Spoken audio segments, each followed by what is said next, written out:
സ്നേഹപ്പെട്ട എല്ലാവർക്കും വേറിട്ട കാഴ്ചകളിലേക്ക് സ്വാഗതം. 19ഉം 20ഉം നൂറ്റാണ്ടുകളിലുണ്ടായ കേരളത്തിലെ സാമൂഹ്യ നവോത്ഥാന മുന്നേറ്റങ്ങൾ കീഴാള സാമൂഹ്യ വിഭാഗങ്ങളെ ഉൾക്കൊള്ളുന്നതിൽ പരാജയപ്പെട്ടു എന്ന വിമർശം നിലനിൽക്കുന്നുണ്ട്. മതപരിഷ്കരണപരവും ജാതി വിരുദ്ധവുമായി തുടങ്ങിയ പ്രസ്ഥാനങ്ങൾ പിൽക്കാലം അവയുടെ ജന്മലക്ഷ്യങ്ങൾക്ക് വിപരീതമായ ദിശകളിലേക്കും ഉള്ളടക്കങ്ങളിലേക്കും പരിണമിച്ചു എന്നത് ഈ വിമർശനങ്ങളെ സാധുവാക്കുന്നുണ്ട് താനും. ആധുനിക കേരളത്തിന്റെ ആത്മാവിനെ വാർത്തെടുത്ത ഒരു ജാതി, ഒരു മതം, ഒരു ദൈവം എന്ന ദർശനത്തിലൂന്നിയ ശ്രീനാരായണ പ്രസ്ഥാനത്തിനും അടിസ്ഥാന സമുദായങ്ങളുടെ ഭൌതികവും ആത്മീയവുമായ പ്രശ്നങ്ങൾ സംബോധന ചെയ്യാനായില്ല എന്നത് നേരെ.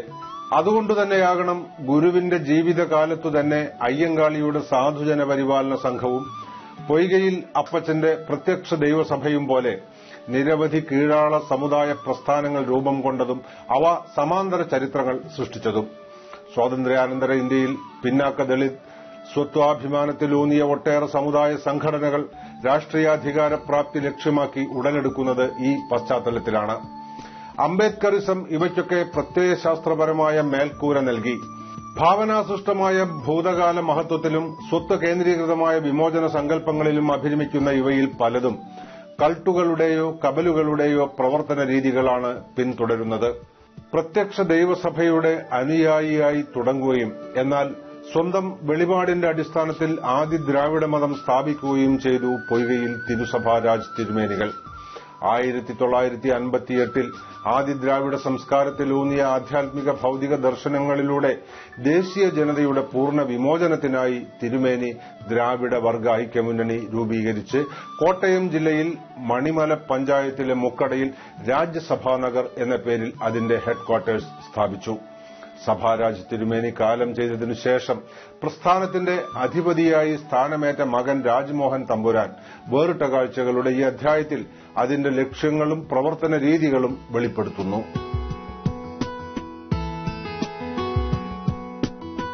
പ്രാപഞ്ചിക ശ്രീ ബ്രഹ്മർഷികൾ പൊയ്കയിൽ ശ്രീ ബി ജെ സഭാരാജ് തിരുമേനി 1988.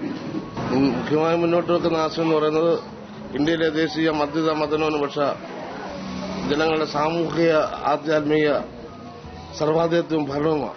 സഭാരാജ് തിരുമേനി ജനിച്ചു കൊണ്ടുവന്ന സാഹചര്യം എന്ന് പറഞ്ഞാൽ വളരെ നല്ല കുടുംബാന്തരീക്ഷത്തിലായിരുന്നു.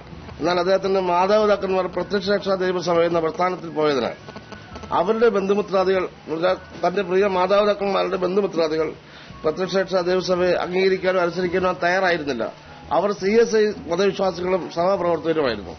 ആയതിനാൽ ഇവർ രണ്ടുപേരെയും കുടുംബപരമായിട്ടുള്ള ബന്ധങ്ങൾ വിച്ഛേദിക്കുകയും ഇവർ സമൂഹത്തിൽ ഒറ്റപ്പെടുകയും ചെയ്തു. അങ്ങനെ ഒറ്റപ്പെടുകയും നല്ല കുറെ സമ്പത്തുകളൊക്കെ ഉണ്ടായിരുന്നു. അതൊക്കെ പ്രത്യക്ഷരക്ഷാ ദൈവസഭയുടെ പ്രവർത്തനങ്ങൾക്കും അവരുടെ ഭൌതിക ജീവിതങ്ങൾക്കും വേണ്ടി ഉപയോഗിക്കും. അവസാനം ഒന്നുമില്ലാതെ തീരുന്ന ഒരവസ്ഥയിലായി. താൻ ജനിച്ചു വീണത് കോട്ടയത്താണെങ്കിലും അവസാനമായി ഒന്നുമില്ലാതെ താൻ പെരുമ്പാവൂർ എന്ന് പറയുന്ന സ്ഥലത്തേക്ക് പോവുകയും അവിടെ ഒരു പട്ടികജാതി സുഹൃത്തിന്റെ വീട്ടിൽ താമസിക്കുകയും അവിടെ വെച്ച് തന്റെ അമ്മ മരിക്കുകയും, വെല്ലുമെന്ന് പറയുന്നത് എവിടെ വെച്ച് മരിച്ചുവെന്ന് കൃത്യമായിട്ട് തനിക്ക് പറയാനായില്ല. എങ്കിലും തന്റെ അറിവ് പറഞ്ഞു കേട്ടുള്ള കാരിത്താസ് എന്ന് പറയുന്ന ഒരു സ്ഥലത്ത് അനാഥമായി മരിച്ചത്. ഉക്കട എന്ന് പറയുന്ന സ്ഥലം തെരഞ്ഞെടുക്കുന്ന പ്രത്യേകമായ ചരിത്രപരമായ ഒരു കാര്യമുണ്ട്. ഇത് ഞങ്ങളുടെ പിതാക്കന്മാര് നേരെ പണ്ട് വിൽക്കുകയും വില വാങ്ങുകയും ചെയ്യുന്ന ഒരു പ്രത്യേക സാഹചര്യം ഉണ്ടായിരുന്നു ഇന്ത്യയിലും കേരളത്തിലുമായി. അടിമ വ്യാപാര നിരോധനം, അത്തരത്തിലുള്ള ഇടപെടലുകൾ കേരളത്തിലുണ്ടായിരുന്നു. അപ്പൊ അത്തരത്തിലൊരു കുടുംബത്തിൽപ്പെട്ട ഒരു അച്ഛനും അമ്മയും മറ്റ് കൂടപ്പുറപ്പങ്ങളെയും ഈ പ്രദേശത്ത് നിന്ന്, ഈ സ്ഥലത്ത് നിന്ന് വിറ്റുവില വാങ്ങിയെന്നും അവരിവിടെ ഒരു വലിയ വൃക്ഷം ഉണ്ടായിരുന്നു. ആ വൃക്ഷത്തിന്റെ ചോട്ടിലാണ് ആ മണ്ഡപം പണിതിരിക്കുന്നത്, പുതിയസ്ഥാനം പണിതിരിക്കുന്നത്.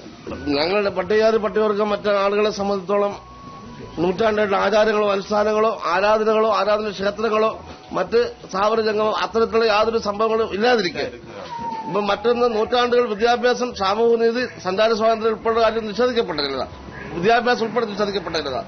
1100 വർഷത്തെ ഗ്യാപ്പിന്റെ ഇടയിൽ ഇവർ സാർവത്രികമായി അടിച്ചമർത്തപ്പെട്ടവരും പാവപ്പെട്ടവരുമായിരുന്നു, ഒന്നുമില്ലാത്തവരുമായിരുന്നു. അപ്പൊ അത്തരത്തിലുള്ള ഒരു ആധ്യാത്മിക ദർശനം തനിക്കുണ്ടായി. ശ്രീനാരായണ ഗുരുവിനുണ്ടായതുപോലെ, ശ്രീകൃഷ്ണനുണ്ടായതുപോലെ, ഭഗവാൻ ക്രിസ്തുവിനുണ്ടായതുപോലെ, ഭഗവാൻ മുഹമ്മദ് നബിക്കുണ്ടായതുപോലെ ഒരു ആധ്യാത്മിക ദർശനം അദ്ദേഹത്തിനുണ്ടാകുകയും അദ്ദേഹത്തിന്റെ ആ ദർശനത്തിന്റെ അടിസ്ഥാനത്തിൽ താൻ വിഭാവനം ചെയ്ത ഇപ്പൊ ഈ മാതൃമണ്ഡപം എന്ന് പറയുന്നത് ഇന്ത്യയിലെ മരിച്ചു മൺമറഞ്ഞുമായിട്ടുള്ള പിതാക്കന്മാരുടെ സ്മരണയെ നിലനിർത്തുന്നതാണ്. ഇത്തരത്തിലുള്ള സ്ഥാപനം ഇന്ത്യ രാജ്യത്ത് ഒരു രാജ്യത്തുമില്ല. അഭിവന്ദനായ സഭാരാജ് തിരുമേനികളുടെ ദേഹവിയോഗത്തിന് ശേഷം 2012 മുതൽ ഈ പ്രസ്ഥാനത്തെ നയിക്കുന്ന ഒരു നായകനുണ്ടാകണമെന്ന് അദ്ദേഹത്തിന് വളരെ ദീർഘമായ ഒരു കാഴ്ചപ്പാടുണ്ടായിരുന്നു.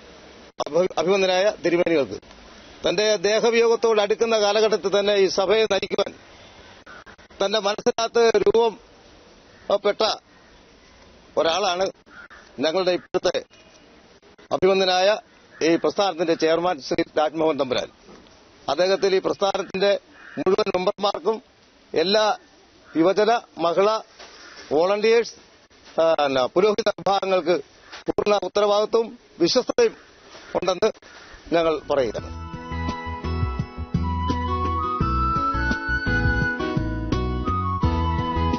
ദ്രാവിഡ ഐക്യമുന്നണി അതിലെ അംഗങ്ങളുടെ ഭൌതികവും ആത്മീയവും സാംസ്കാരികവും രാഷ്ട്രീയവുമായ ആത്യന്തിക സങ്കല്പങ്ങളുടെ സംഘടനാ രൂപമാണ്. ദേവജന സമാജമാണ് അതിന്റെ ആധ്യാത്മികവും മതാനുഷ്ഠാനപരവുമായ ശാഖ. പ്രകൃതിനിഷ്ഠമായ അതിന്റെ ദൈവസങ്കല്പത്തെ പരിപാലിക്കുന്നത് പരമ്പരയായി തുടരുന്ന പുരോഹിത ശ്രേണിയാണ്. കാര്യനിർവഹണത്തിന് യൂണിഫോം അണിഞ്ഞ സന്നദ്ധ സേനയുമുണ്ട്. ഒക്ടോബർ 2 വരുന്ന സഭാരാജ് തിരുമേനികളുടെ ജന്മദിനാഘോഷങ്ങൾക്ക് ഒക്ടോബർ 1, 2, 3 തീയതികളിൽ രാജ്യസഭാ നഗർ സ്വർഗീയ മുഖ്യസ്ഥാനത്ത് ആദിദ്രാവിഡ മത നിവാസികൾ ഒത്തുചേരുന്നു.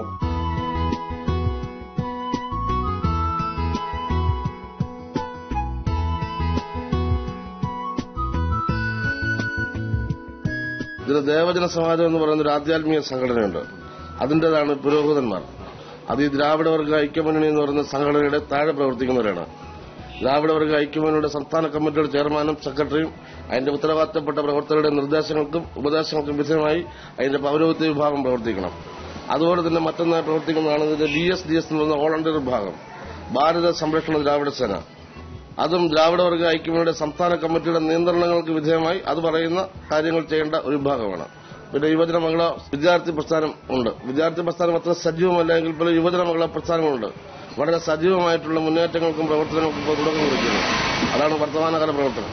സന്നദ്ധ സേന എന്ന് പറയുന്നത് ഇന്ത്യയിലെ അധസ്ഥിത വർഗ്ഗങ്ങളുടെ മേലുണ്ടാകുന്ന മർദ്ദനങ്ങൾ, ഭീഷണികൾ, കൊലപാതകങ്ങൾ എന്നിവയെ പ്രതിരോധിക്കുക എന്നുള്ളതാണ്. ഇന്ത്യയിലെ മർദ്ദിത ജനങ്ങളുടെ പിതാക്കന്മാർ ഇന്ത്യൻ അരിഞ്ഞു വീഴ്ത്തിയ രക്തക്കറകളുടെ മുകൾ ഭാഗം വന്ന കറുപ്പും അതിന്റെ അടിഭാഗം വന്ന ചുവപ്പുമാണ് ഇതിന്റെ ഇരുവർണ്ണ പതാക.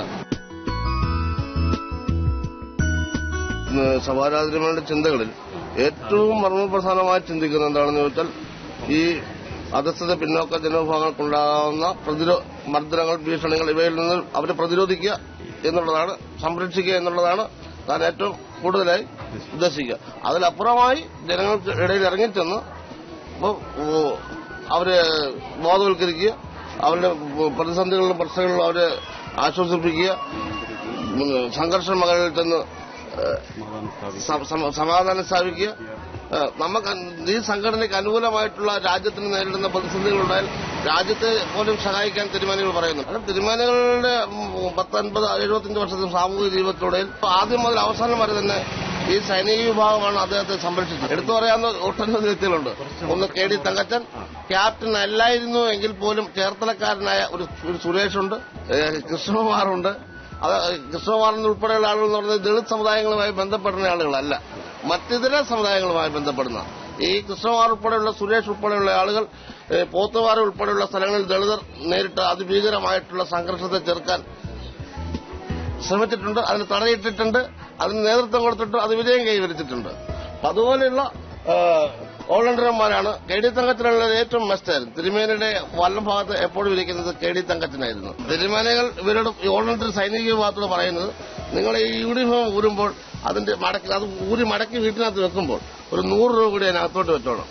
ഇത് ഭാര്യയ്ക്ക് അപകടം സംഭവിച്ചാൽ പോലും എടുക്കാൻ പാടില്ല. മറിച്ച് ഈ സംഘടനയുടെ ആഭ്യന്തരകാര്യ സെക്രട്ടറി ഓഫീസിൽ നിന്ന് ഏത് കൊലപാതകത്തിലേക്കും ടെലിഫോൺ ചെയ്ത് കാര്യം പറഞ്ഞാൽ സ്പോട്ടിലെത്തണം.